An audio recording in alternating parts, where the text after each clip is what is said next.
जिस तरह का पहले एक नेटो था, ठीक वैसा ही अब एक और नेटो बनने की जा रहा है।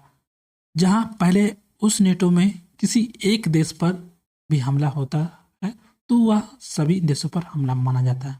ठीक वैसा ही अब एक और नेटो बनने जा रहा है और यह नेटो है इस्लामिक कंट्रीज का, जहां पर ये इस्लामिक कंट्री मिल करके अपना खुद का नेटो बना रहे हैं और उनका भी उद्देश्य होने वाला है जहां एक कंट्री पर भी हमला होता है तो वह सभी कंट्री पर हमला माना जाएगा। वैसे ये किस तरीके का नेटो बनने जा रहा है, क्या पहले वाला नेटो और जो ये इस्लामिक नेटो उसमें डिफरेंस क्या रहने वाला, कौन कौन देश मिलकर के ये बनाने जा रहा है और इसमें कोई बाहरी देश भी शामिल हो सकता है या नहीं हो सकता, ये सारा कुछ हम लोग इस वीडियो पे अच्छे से डिस्कस करने वाले हैं। सबसे पहले समझते हैं कि आखिर ये नेटो क्या है और ये किन किन लोगों को बीच में बनने जा रहा है।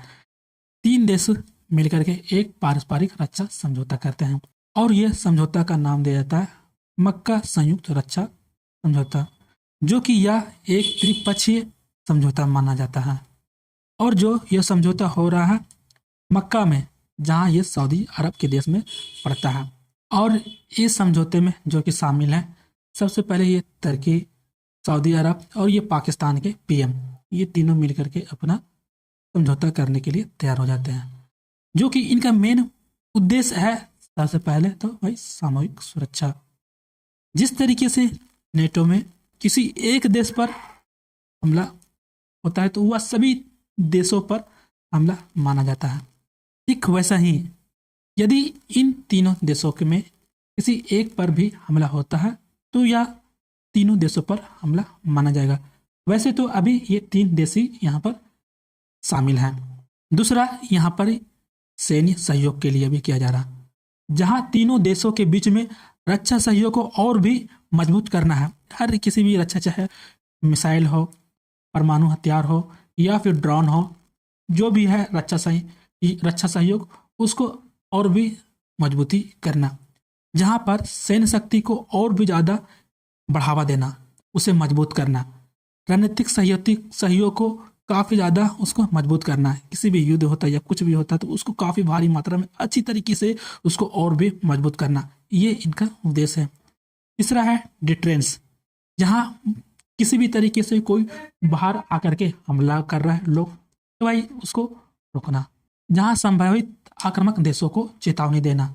यदि किसी भी तरीके के कोई भी देश बाहरी आकर के इन पर कोई दबाव डालता है या कुछ भी करता है तो भाई इनको उस हमले को रोकना होता है, जहां पर ये संभावित आक्रामक देशों को चेतावनी देना भी, जहां क्षेत्रों में सुरक्षा को और भी ज़्यादा मजबूत करना।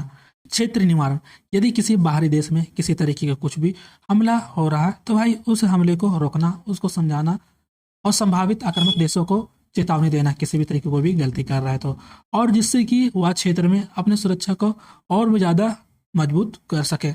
लेकिन ये पहले ही क्यों नहीं था, ये आखिर ये अचानक अभी क्या हो गया जी ये समझौता होने जा रहा है। सबसे पहला कारण है, अभी आप देख रहे हो ईरान, अमेरिका, इजराइल काफ़ी लंबे समय से वहाँ पर तनाव तो बढ़ा हुआ है। इसी बीच में काफ़ी बार आपस में उन दोनों के बीच में समझाने की कोशिश किया गया, काफ़ी बार बातें भी हुई, जगह जगह पर पाकिस्तान भी उनको अपने बातों रखने के लिए मीटिंग रखा गया, लेकिन ये दोनों अपने किसी भी तरीके का बात मानने के लिए तैयार नहीं है। जहां अमेरिका बोलता है कि यह परमाणु हथियार ना बने, लेकिन वहीं ईरान बोलता है कि ये हथियार तो बनाएंगे। दोनों के बीच में कभी कभी किसी भी किसी तरीके से ये वार्तालाप होते होते ही रह जाता है, जिससे काफ़ी ज़्यादा तनाव बढ़ भी गई है। ये सिर्फ 2 देशों के बीच में जो तनाव बढ़ी है, ये इसमें इन्हीं का प्रॉब्लम नहीं है, इससे काफ़ी सारे देशों को इससे प्रॉब्लम हुई है।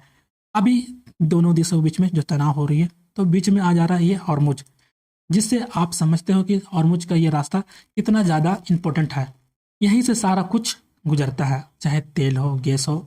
अब ये रास्ता बंद कर दिया जाता है तो वैसे में तेल और जो गैस आएगी आना तो बंद हो जाएगा, जिससे काफ़ी ज़्यादा महंगाई बढ़ जाती है।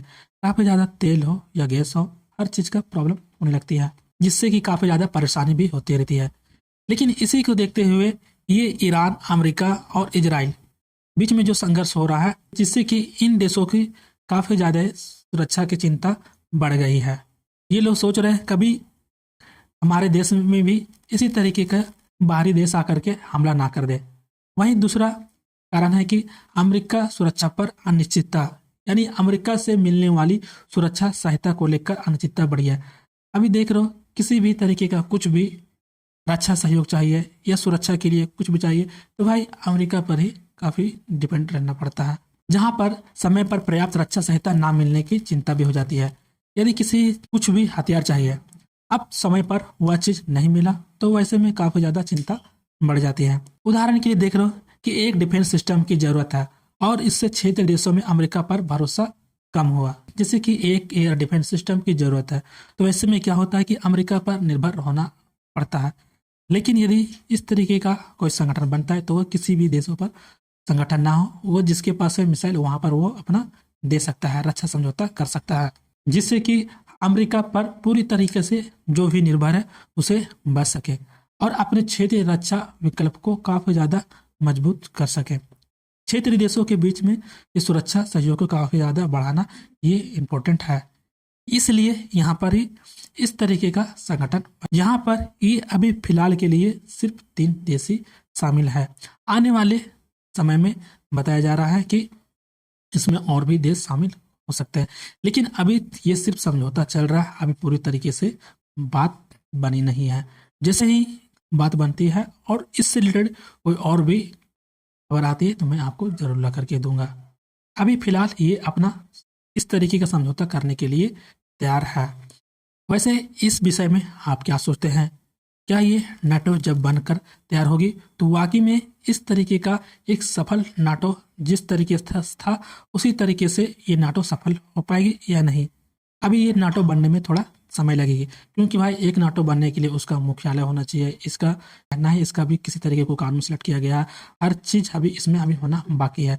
यदि इनसे किसी तरीके से कोई भी अपडेटेड आती है तो मैं आपको जरूर ला करके दूंगा। तो चलिए फिर मिलते हैं अगले नेक्स्ट वीडियो में, तब तक के लिए जय हिंद।